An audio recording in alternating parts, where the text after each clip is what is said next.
Hello, everyone, and welcome back to another episode of The Push with Nick and KP. We are here for a Raw recap, which took place on May 12th, 2025, in Louisville, Kentucky.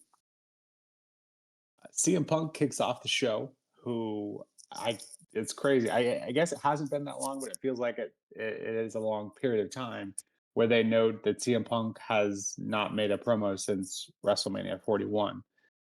Which I suppose in the grand scheme of things is, really only a few weeks, but it feels like it's been longer than that. But anyways, he's back. He's angry. He explains why. Essentially, it's because he's mad at himself for yet again trusting in Paul Heyman. He calls out Paul Heyman, Seth Rollins, and is quickly joined by them as well as Breaker. Rollins says that Punk loves to be the victim and asks him if he has any last words before sending Breaker down to the ring. Starts off with the heels that have the numbers advantage, but then they are quickly fended off by Sammy and then Jey Uso. So the faces end up standing tall here for this segment, which is weird to me that the baby faces keep getting the upper hand because of the numbers advantage. That typically would be something you would expect the heels to do. So I think that is, the writing on the wall there. So unless they correct that for their heel faction soon, which hopefully they do, if not, then it's a bit of a head scratcher that faces get the advantage by the numbers game. So interesting bit there. We'll see where they take that. We then get into the first match of the night, which features Penta and Chad Gable. Yeah, this is a good match. Unfortunately, nothing close to what either of these men are truly capable of. But not every match can be a banger, right? But yeah, this shows Penta getting the win with the Mexican Destroyer, proving that Chad still hasn't mastered how to beat a luchador, and what I can only assume will allow for Penta to advance to face El Grande Americano at some point. That seems to be where we're going here. But yeah, a good match, for a weekly show, and we move on. We then get the War Raiders versus the Creed Brothers of American Made. Again, another pretty standard tag match until the War Raiders are distracted by the New Day, who are once again at commentary. And then this allows for American Made to win the match after landing the Brutus Ball. It's a bit strange that the War Raiders are being made as the big team here. So the New Day are clearly most scared of the New Day. Otherwise, why would they attack? Um, so, in in terms of this match, the Creed Brothers get in the most offense. So, by definition, you would think that they would probably be worried about them. But I guess it's just the heel face dynamic. But yeah, it's strange that I guess that they're helping. Essentially, the New Day is essentially helping the Creed Brothers advance to get a shot at their titles. So I guess it's not so cut and dry, which is good. Sometimes we don't want that. But this, I couldn't help but think in this scenario that I felt like Fraxium would have been a perfect team here to kind of even the heel face dynamic between the four teams. We said that before, say it again, I guess. But I suppose that's another topic for another day. But it just seems like the War Raiders are behind the eight ball here. Maybe eventually this will lead to all three teams kind of disliking each other. But for now, it's, War Raiders are very much outnumbered here. We then get a Jey Uso segment. He comes to the ring, says he's tired of Logan Paul running around, avoiding him, and that he wants to meet him face to face. But then he's interrupted by Gunther. A bit of a surprise there. And before going on with this segment, I guess we're done with the Gunther Pat McAfee bit. That's strange to me because we mentioned on the predictions for Backlash that surely they're not just going to have Gunther win and that's the end of it, right? Right. But it does appear that's the case. A very different tone provided by Pat and Cole for Gunther here. A bit of a show of respect, which is good, I suppose. It just what a strange bit. Anyways, Gunther says that he can tell that Jey isn't a natural champion. You can tell that you just don't come by it naturally like Gunther does. which is good because he then goes on to say Adam Pearce said that Gunther will challenge the winner of Jay and Logan for the World Heavyweight Championship on the June 9th episode of Raw, which is odd to me as well. That's 2 days after Money in the Bank. So I'm sure they have their reasoning, I guess. But interesting that they wouldn't put the main event, World Heavyweight um, title on and Money in the Bank. So interesting decision there. We'll see. We'll see if we can get some explanation as to why. But yeah, and Jay retorts and says he's exactly where he belongs as champion. Um, you know, being in the main event or not so much. Anyways, Jay continues to improve on the mic, in my opinion. We, you know, you can tell he just has more confidence in what he's saying. Whereas, a few weeks ago, or more, you could tell he was saying what he was told to say. But now it just feels each week he gets a little better and better.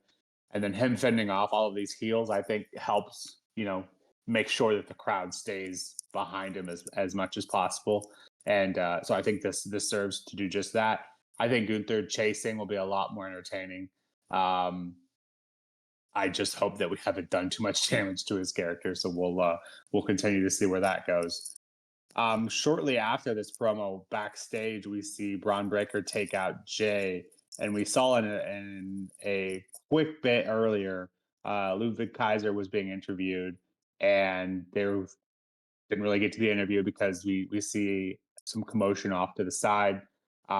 This was the Braun Breaker attack, and earlier in the evening, we saw Seth whisper something to Braun, and clearly that's uh, probably what it was. Nothing too more advanced there. So, KP, to the first half of Raw, or a little more than first half, really. Any thoughts on the promos and in-ring action we see here? Yeah, I mean, we had a pretty hectic start to the show, I suppose. CM Punk on the mic. You made a good point. I didn't really think about it like that. How long it actually has been since he last got a promo. It didn't really make me think about, oh, he hasn't done it in a while. But now that you say it, yeah, it's a really good point, and didn't actually sort of like put the two and two together there. So, yeah, I know it's pretty much the standard progression for this story, I would say. Sammy has obviously been up in the face of Seth and Braun, so him coming to CM Punk's aid naturally just the enemy well, basically just two people just going for the same guy and just want to take him down, whether they want to do it together or not. Obviously, you could maybe argue that maybe they're not quite on the same page, but I suppose when they want to take down Seth, they're looking at the bigger picture and they want to just basically just go and get that done. So yeah, the Saturday night's main event match is going to be interesting between those two, obviously with Punk and with Seth and Braun Breaker as well. Interesting to see how well Sammy and Punk do work together in that one. But yeah, I mean, so far I think this is a logical step in this little story that we got going on here, and it's nice to see that Seth and Braun are going to have a bit of tag action together, which is obviously the first time that will have happened since this whole thing formed. So yeah, nice little step there. Progression's been made, and looking forward to seeing how that plays out. I thought the interaction between CM Punk and Paul Heyman was very telling. He's evidently not happy, and he said he wanted to strangle Heyman, which is quite something. So yeah, it's very personal, but it's moving along nicely in the right direction. The match between Chad Gable and Penta, yeah, I think you basically summed this up pretty well. It wasn't what they could deliver like 100%. But it was still pretty fun to watch, and Chad Gable, you got to feel for him. He just can't really knack it with these luchadors, can he? Yeah, he every single week he just comes out, and he always struggles against them, whether it's Penta or Mysterio or whatever. Seems to be a little bit of a problem that's recurring for him. So yeah, as to how he's gonna bounce back from this one, I guess we just go again, down the line, and we hope that he can get a win eventually at some point. But Penta, Penta's been fantastic. We say this every single week, and just continues to flourish every single time he's in the ring, and people love him. There's a good reason for that, and yeah, it's hard to really sort of put him down at the moment. But that Canadian Destroyer, using that as his finisher, the Mexican Destroyer, I think he does call it. Using that as his finisher recently, I quite like that. I think is a great move. It looks great. It hits hard. And yeah, obviously the Penta Driver is still there in his arsenal, but to have a couple of finishing moves is never a bad thing for sure. But yeah, I enjoyed the match. Thought it was good, but it could have been a bit better. But that's not. I'm not gonna like dwell too much on that one. It was still fun. The tag team match was interesting. Yeah, Creed Brothers getting the win over War Raiders was quite a surprise, to be honest, because I feel like the Creeds haven't really ever hit their potential on main roster, which is a damn shame because they're extremely talented, both of them. And when they really get going, they can deliver a cracking tag team match. So maybe this is an opportunity then for now to, I don't know, start to like put some wins together, maybe get some momentum. As to whether they go against the New Day, I'm not really too sure. New Day seemed to basically, I don't know, almost look past them almost during this matchup. So that was quite interesting, the dynamic there. Um, I liked Xavier Woods and Kofi Kingston basically telling Michael Cole to stop giving away title shots on Raw because people got to earn them. I just found that quite amusing and stuff. Just the little conversation between them there, and this match was fine. It was what it was. War Raiders obviously are threats to New Day, and they continue to sort of like get up in their faces and to cost them matches, which is what they did here today. So yeah, I mean not too bad, but we keep on moving. Hopefully, this is a nice little rise up for the Creed brothers because I'm all for that.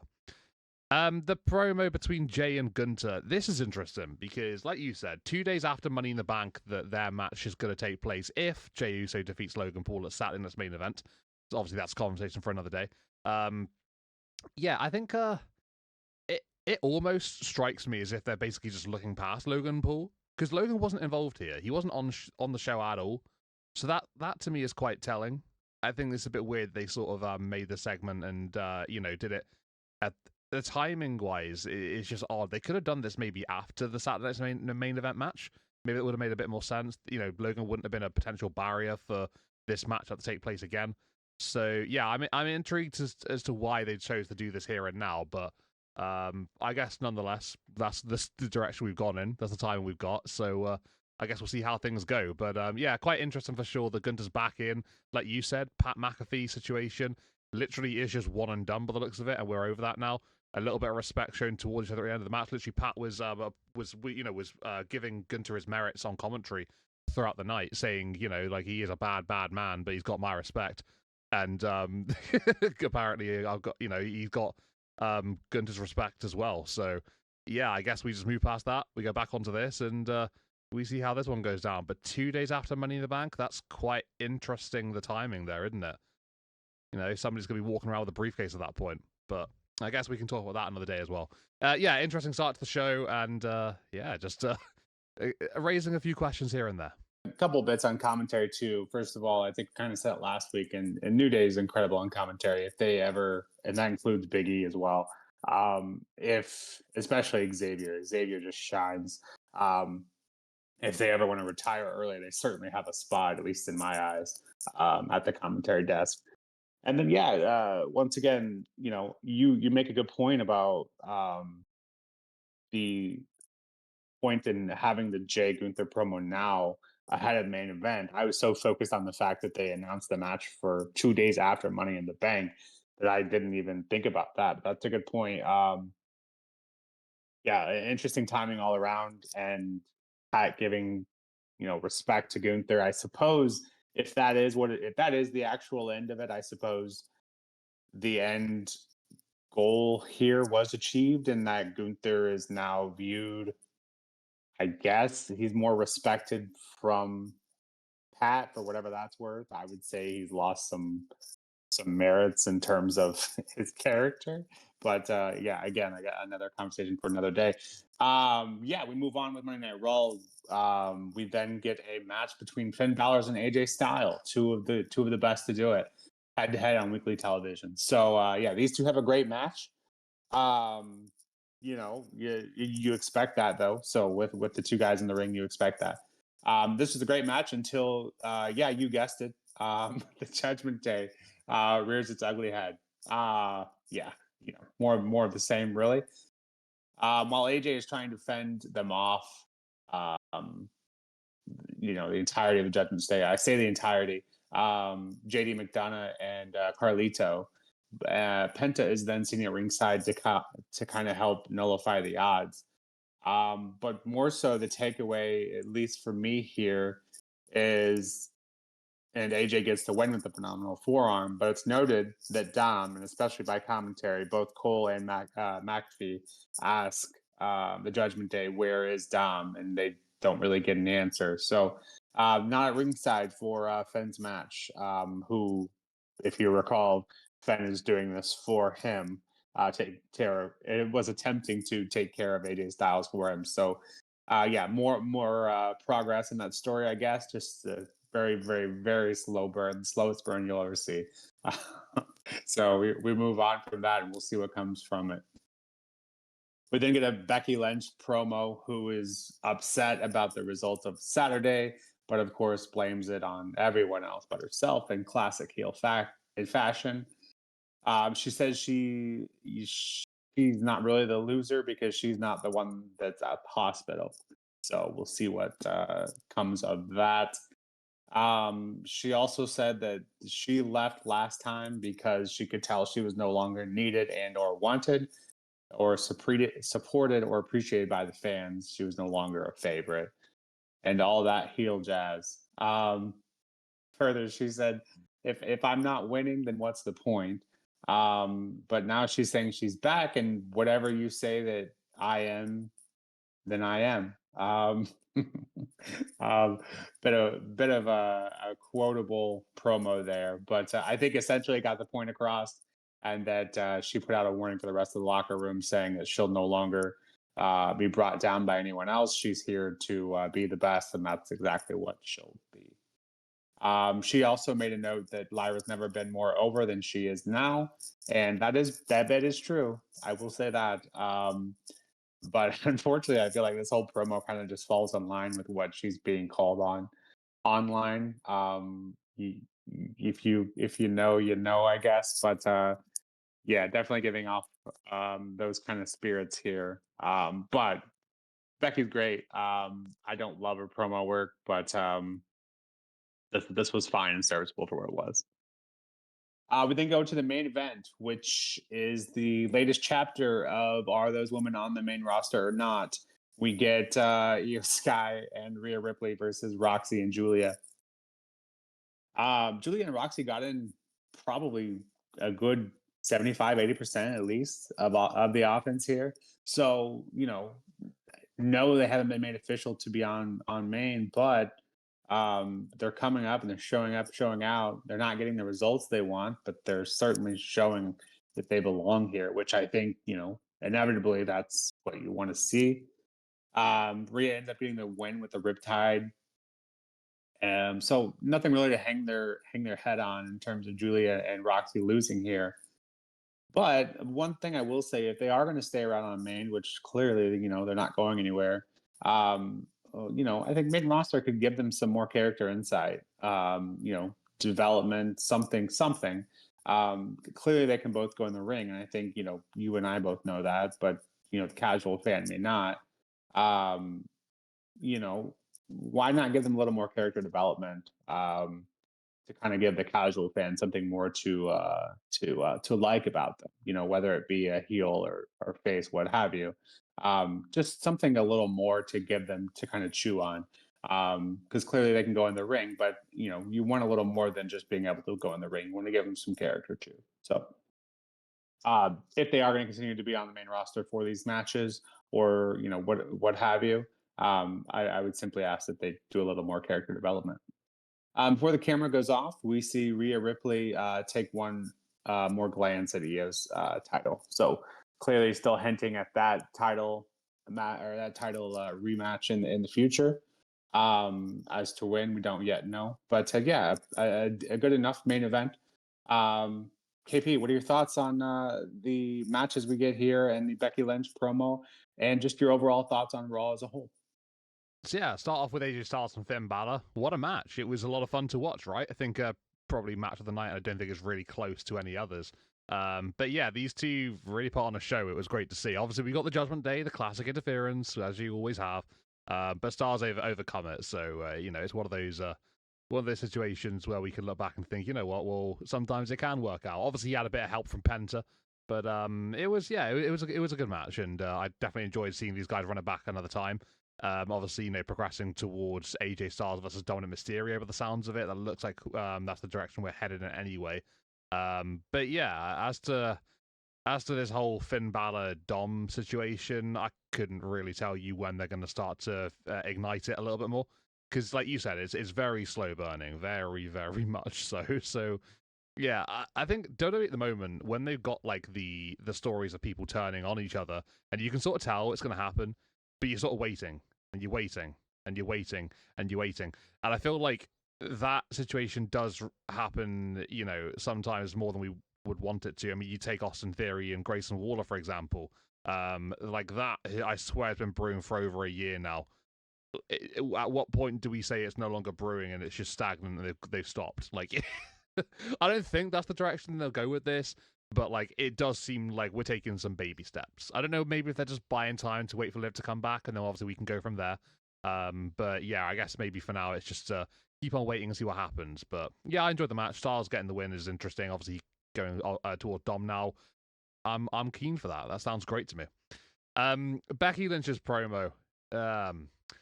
Yeah, she'd said a lot, but she didn't really say too much at the same time. Like, it was, like you said, it was your classic heel stuff. Like, I didn't really think too much of it. It was one of those promos where, you expect somebody who's obviously, very, very, very annoyed at the outcome that they just had recently, to basically just come out and blame everybody else. Like, it literally was that. And you said that yourself.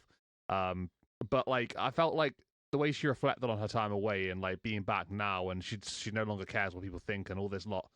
Like it's just, I don't know. It seems very copy paste from things we've seen so many times before. Was this segment really needed and necessary? I'm not convinced it was. But yeah, I don't know. Like, as far as I'm concerned, it seemed that she already, cared more about what she cares for anyway, and she doesn't really need anybody else's opinions on the matter anyway. Like, I felt like that hasn't changed. That was already the situation before we went into this promo. So now she's just, I don't know, publicly made it aware, I guess. But yeah, I don't know. It's one of those things. It like I said, it felt like she was saying a lot, but she wasn't saying much at all. And that sounds a bit, of an oxymoron. But I just didn't get behind this promo. But yeah, maybe that's just me. But I don't know. My head wasn't in it. My heart wasn't in that one. But it's fine. Lyra's obviously away for a little bit, so we're sort of stalling for time, maybe, getting her to recover. The sooner Bayley comes back in, I think the better at this point, and then we can go from there. The main event, yeah, it was a good tag team match. I feel like the main takeaway from this is the Rhea Ripley stare at Sky's belt at the end. Obviously, it's nice seeing Julia and Roxanne on the main roster in a big matchup. I guess you can say it is the main event, so it's a big match technically by that standards.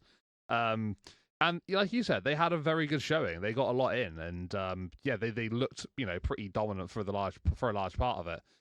Obviously, the faces got back in the end, and they overturned things and got the victory.